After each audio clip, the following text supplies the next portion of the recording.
जैसी करनी वैसी भरनी। समय कभी नहीं रुकता। आज यदि बुरा चल रहा है तो कल अवश्य अच्छा आएगा। आप केवल निस्वार्थ भाव से कर्म कीजिए। वो कहते हैं ना, जैसी करनी वैसी भरनी। इंसान जैसा काम करता है उसे उसका फल भी वैसा ही मिलता है। अगर आपने अच्छे कर्म किए होंगे तो आपको उसका अच्छा फल मिलेगा, और आपने बुरे कर्म किए होंगे तो आपको उसका बुरा फल मिलेगा। देखा जाए तो आज के जमाने में इंसान को अपने इस जन्म का हिसाब इसी जन्म में चुकाना पड़ता है, क्योंकि पहले भगवान नोटबुक पेन लेकर के हिसाब करते थे, इसलिए उन्हें हिसाब करने में देर लगती थी। आज के जमाने में भगवान के पास भी लैपटॉप आ गया है, तो उन्हें इंसान के कर्म का फल देने में देरी नहीं लगती है। एक बार एक व्यक्ति को रास्ते में यमराज मिल जाते हैं। वो व्यक्ति उन्हें पहचान नहीं पाया। यमराज ने उस व्यक्ति से पीने के लिए पानी मांगा। उस व्यक्ति ने बिना कुछ सोचे और बिना एक भी क्षण गवाए यमराज को पानी पिला दिया। पानी पीने के बाद यमराज ने उस व्यक्ति को बता दिया कि वो उसके प्राण लेने के लिए आए हैं, किंतु उस व्यक्ति ने यमराज की प्यास बुझाई है, इसलिए वो उन्हें अपनी किस्मत बदलने का एक मौका देते हैं।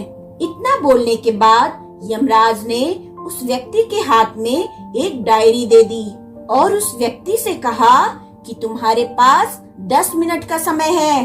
इस डायरी में तुम जो भी लिखोगे वही सच हो जाएगा, लेकिन ध्यान रखना तुम्हारे पास केवल 10 मिनट ही हैं। उस व्यक्ति ने डायरी खोल कर देखा। पहले ही पेज पर लिखा था उसके दोस्त को लॉटरी निकलने वाली है और वो करोड़पति बनने वाला है। वो व्यक्ति ने वहाँ लिख दिया कि उसके दोस्त को लॉटरी ना निकले।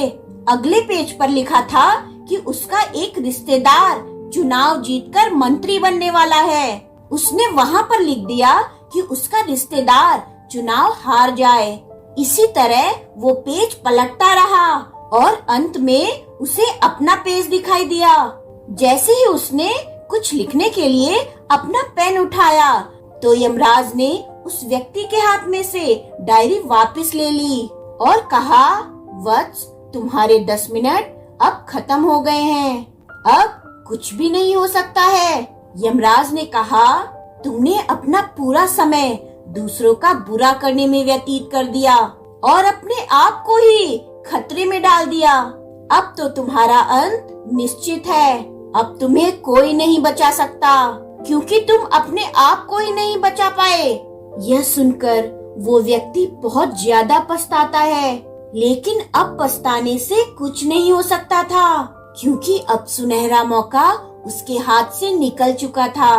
दोस्तों, इस स्टोरी से हमें ये सीखने को मिलता है, अगर भगवान ने आपको कोई शक्ति दी है तो कभी किसी का बुरा ना सोचें और ना ही किसी का बुरा करें। दूसरों का भला करने वाले सदा सुखी और दूसरों का बुरा करने वाले सदा दुखी रहते हैं।